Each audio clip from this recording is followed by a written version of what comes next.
If you want to keep up with the latest and greatest in the world of marketing, you're in the right place. This is Marketing Exploder. So great to have you, Sam. Super excited. I know we've been like back and forth for the last, I don't know, has it been over a year or so? Just kind of, and we're in the same industry, in the like CPG and health and wellness and food and beverage. And so it's been exciting to follow you on LinkedIn and see what you're doing with your agency and stuff. So yeah, let's dive into it. Let's talk influencer, which, you know, it's not like everyone has 30 years experience in influencer. So tell me, how did you get roped into all of that?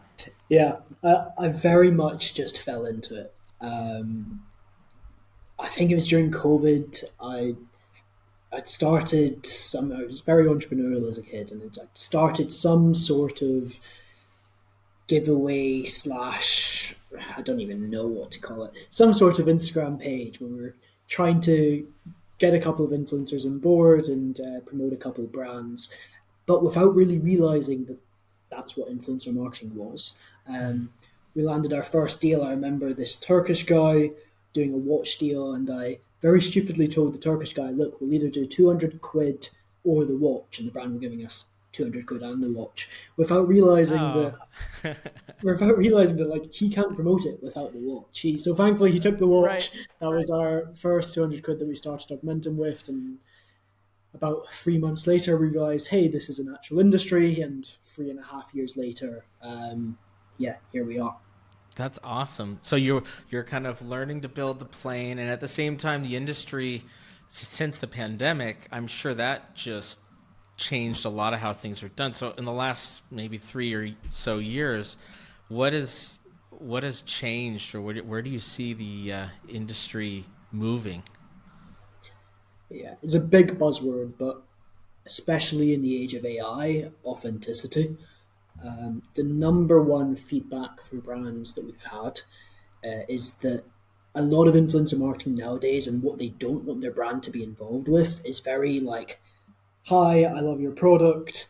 And you can just tell they don't really give a shit. Right. So kind of like the me, is it, there's some video that going around of like the Chinese influencer agency with like 1 million phones set up and just going through product after product. You're saying it's going in that direction? And it's like £1 million for that like 5-second video or something stupid. Wow. Yeah. Super Bowl money. I know. But yeah, like maybe an extreme example, but that is absolutely where the industry has been headed. And I think we're seeing a bit of a resistance now from brands that are like, you know what, hold up, that isn't actually driving anything for my brand. It's not driving performance. It's not driving good brand sentiment. Why are we doing this? And that's really where we come in. A lot of our brands come to us with the single requirement that every influencer working with them has to genuinely love the product, has to be able to talk to their family and friends about it as enthusiastically as talking to their audience about it. And that's really where Augmentum Media was born. How do you get that authenticity then? I mean, influencers are used to getting product every single day, and of course there is pay to play element to it as well. But what's the best recipe for matching product with the right influencers? Hands down, it's influencer seeding and using seeding as a testing ground. So just for a bit of context for anyone listening, influencer seeding is gifting product, no strings attached, meaning you're sending them the product, but you're not actually asking them to do anything. Now, a lot of brands and agencies have been doing seeding or gifting for years and years and years, but the primary use case has always been, oh, let's gift or let's seed to this many influencers and hope we get this much content without paying for it. Like the unboxing kind of, there's an expectation of the post that they get. Yeah, it's no strings attached, but there's strings attached. And a big focus for us is actually using seeding to truly validate, does this influencer like the product? And then scale with those, whether that's in an affiliate capacity or a kind of like a paid amplification capacity. You're really kind of using it to vet which influencers actually like the product. So you're seeing the quality of their posts, how often they're talking about it, what they end up doing once they get the product. You're Yeah. monitoring that and going, yeah, it looks like they're somebody to do something more with. Yeah, and hey, even if they send us a message back and they don't create any content themselves, but they say, look, I actually love this product. I've used it and I've told my friends about it.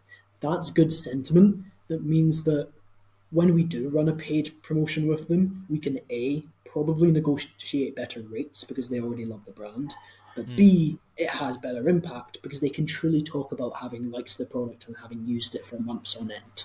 Um, we both work in the health and wellness space. You understand how important trust it really is in our industry, particularly for like a supplement product where you might need right. to use it for 30, 60 days.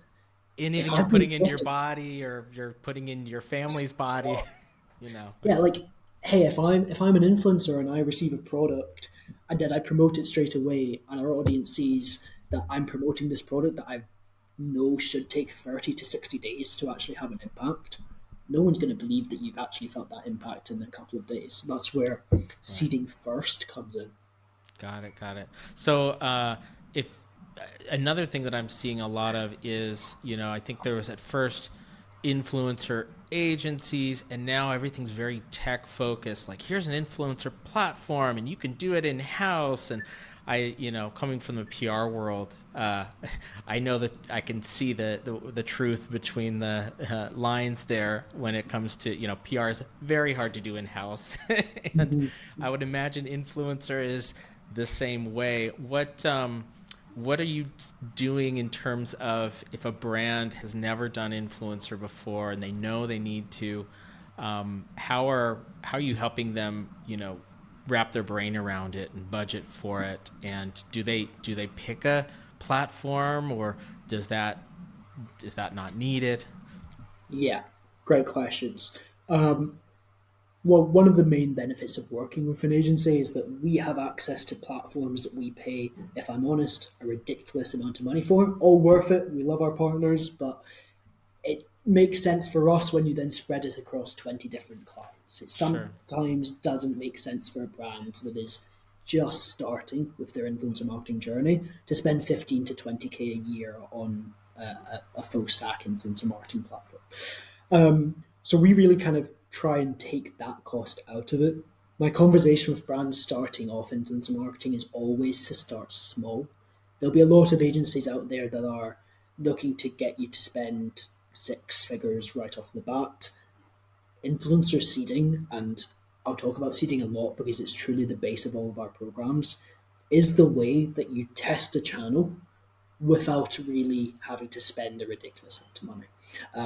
And so a lot of our longest standing clients have started with just a 200 send out package, a 200 seeding package with us, or a 300 seeding package with us, identified, right, influencers actually like their product and their audience genuinely resonates with it before then scaling and then starting their paid partnerships and their general amplification from there. Right. And the way you're making it sound is that there's a long-term relationship with that influencer that happens. It's not just oh, let's get a couple posts this year from so and so. Do you think that you feel like it's better to play the long game and have less influencers, but to get more out of them? Yeah, 100%. I think one-off posts really died in like 2018 Ah, for okay. influencer marketing.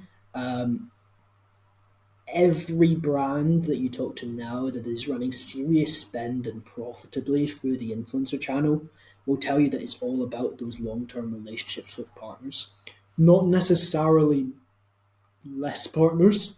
You can use seeding and affiliate relationships to work with thousands of ambassadors at the same time, but very much with a long term focus, and not looking to do that kind of one and done influencer marketing, which once again is just not authentic.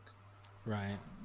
And how if you bring on influencer as a brand, I always I always say in marketing there are beasts that you have to feed when you make decisions to bring in certain marketing channels, right? Because I think sometimes people go, I'm going to start a blog, and you realize you have to feed that blog content over and over and over again.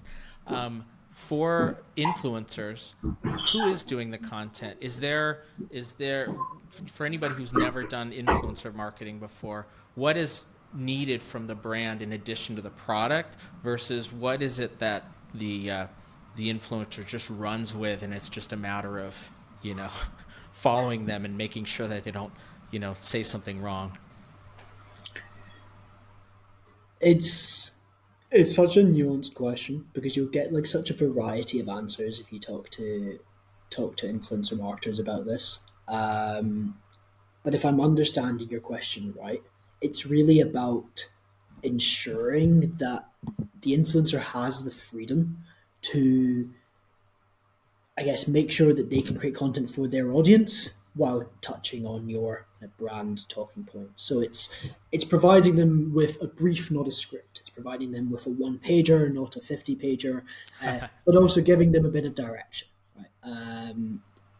I've talked to a lot of creators who've gone, if you don't give us anything, then we can't go off anything. But if you give us too much, then we feel restricted. So if you can make it a conversation, then that's really your big key to making good content with influencers. Got it. What are some mistakes that brands do when they start doing influencer programs? Where do they stumble? Where don't they stumble? I could genuinely talk about every single stage here, but What's a common mistake? What are things that you have to just get out of the way? I'll talk a lot about attribution. You'll talk a lot about attribution, I imagine, in the PR space as well.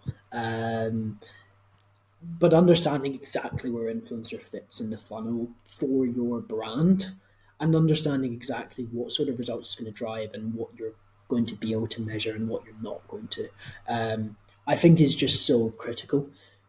There are very few brands out there that are even running influencer at a lot of scale that are on an attributable basis running influencer in a very profitably. Okay. Does that mean they don't do it at all for performance? No.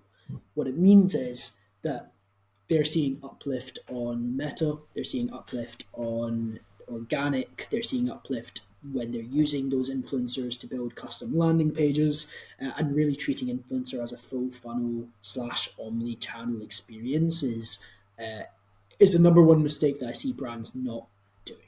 Right. Because So if you they look think at it as they, like they think if I bring on influencer, that's going to equate to immediate direct sales, and if I net more sales than I pay an influencer, then I'm profitable. But they're only seeing that funnel, whereas the reality is that influencer is one of many touch points that somebody's going to be going through digitally out in the world before they make a purchase decision somewhere else on maybe the website or at a store in a retailer. yeah, you've got it spot on. I mean, perfect example. I put out a LinkedIn post about this the other day, but one of our clients had an influencer post about their product that we hadn't sent product to, Oh, and she posted on her story. I saw this on insert other influencer's name who we had sent product to her stories, and then I saw it in Tesco this morning, which is a supermarket in the UK, yep. and I bought it. We have zero way of tracking that sale had been made because she saw it on this other influencer's story, aside from the fact that she publicly posted about it. Right. But the consumer journey is just so messy that if you're able to see significant like MER uplift and you're able to spend more at the same marketing efficiency ratio when you're doing more influencer work, then that should be your North Star rather than kind of single channel ROAS. Right. That makes sense. Speaking of channels, where are they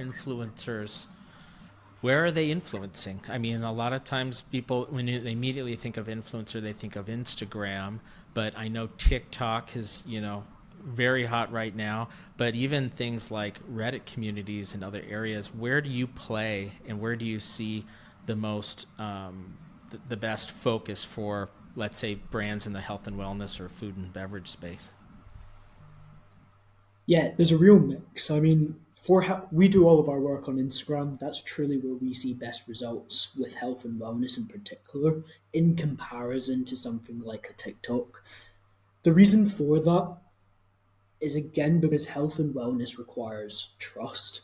And trust is built for seeing an influencer's content 10, 20 times, not seeing an influencer's content once. How Got it. that relates to the two channels is that TikTok is still a very discovery led platform. Your For You page on TikTok is usually not people that you actually follow, while on Instagram, it's far more related to your following list. So, truth be told, you're far more likely to see a piece of content created by an influencer that you follow on Instagram rather than on TikTok. And for health and wellness, that truly matters. For selling a fidget spinner on TikTok, that really doesn't. Uh, so, so yeah, that's really where we see that distinction. That's not to say there's not good results on TikTok. I think TikTok Shops worked incredibly well for a lot of our brands. Um, but you definitely need a very specific type of product for that to truly take off. Got it. The other channel that we see a lot of health and wellness brands looking at is YouTube. I don't know if you've seen this across any of your clients, but Definitely, for that yeah. kind of like deeper, higher AOV product, YouTube is great. Yeah, exactly. There's a lot of like dietitians and nutritionist influencers and people that like to do kind of deep dive content on YouTube, and that's a better platform. What so if you're a health and wellness brand and you're thinking, okay, I need to make the case for influencer for my brand, they're going to ask me how do I measure the ROI for that. Do you have a general, how you should think about measuring ROI for influencer? Yeah, absolutely. I mean, it all depends where it sits in your funnel, right? We've got a couple of our brands that are incredibly performance focused with their influencer channel. At which point you are looking at single channel ROAS, but then also with the caveat that you're looking also for uplift on other channels. So when you do any significant influencer work, are you also seeing uplift on Meta and lower CACs on the same ads that you're running on Meta? If so, that is something to be aware of. Similar with marketing efficiency ratio and tracking MER. Got it. If it's more of a brand play for you, then you might look at impressions, you might look at the CPM that you're shooting for, and general kind of top of funnel metrics. We also see a lot of brands do influencer content, so then tracking how that content performs when amplified on different channels is another place where brands can look at it. But as a simple roadmap, know what your kind of objective is. Where does influencer sit in the funnel for you? What's your primary and secondary KPIs for that? And then setting benchmarks, tracking against them, and working on that month on month. Yeah, I mean that's a whole other benefit I think that a lot of people don't immediately think of because they think if we work with influencers, then we'll get more reach and we'll have third parties talking about our product. But in the meantime, they have in-house teams trying to churn out content constantly, and you're able to supplement a good portion of your content if you have a good influencer mix and are doing duets and different things like that. I think on the in the PR world we're the same way. I think a lot of times people think, oh, PR hits, a magazine gives an award or a magazine has this accolade. Well, a lot of more eyeballs saw it, and it's a convincing third party. But what they don't realize is that's advertising. You could turn that into creative Yeah. and run ads based on something that another brand an accolade from a major outlet. And I think sometimes in the marketing world there's a lot of kind of kill two birds that happen, but people only think about one of the birds. I'm with what you. And what oh, go ahead. I was just gonna say, and I bet you'll see this across your clients because we see it across ours. But some of those PR creatives or assets used from those campaigns turn into the big spenders in the ad account. And we see the same with some of our influencer creatives. If they've performed well organically, then get amplified to be some of the best spenders in their meta account. So, Yeah. uh, yeah, really kind of making sure you repurpose content and repurpose your marketing initiatives is just so important. Well, awesome. What just kind of wrapping up here, future predictions. Like, do you Yeah. predict that the industry is going to go in a certain direction over the next 2 years? Like, if I'm a marketer and I want to stay ahead of the curve, what do you think I should be looking at? I think for me, the whole marketing industry, let alone influencer, is just going to lean into being human. Um, the word on everyone's lips is AI. I've seen AI influencers getting kind of hundreds of thousands of followers. If you then ask how well they convert, you're going to get a very different answer. Right. And the reason is that as much as on the face of it, the feed looks the same, on the kind of the content is similar,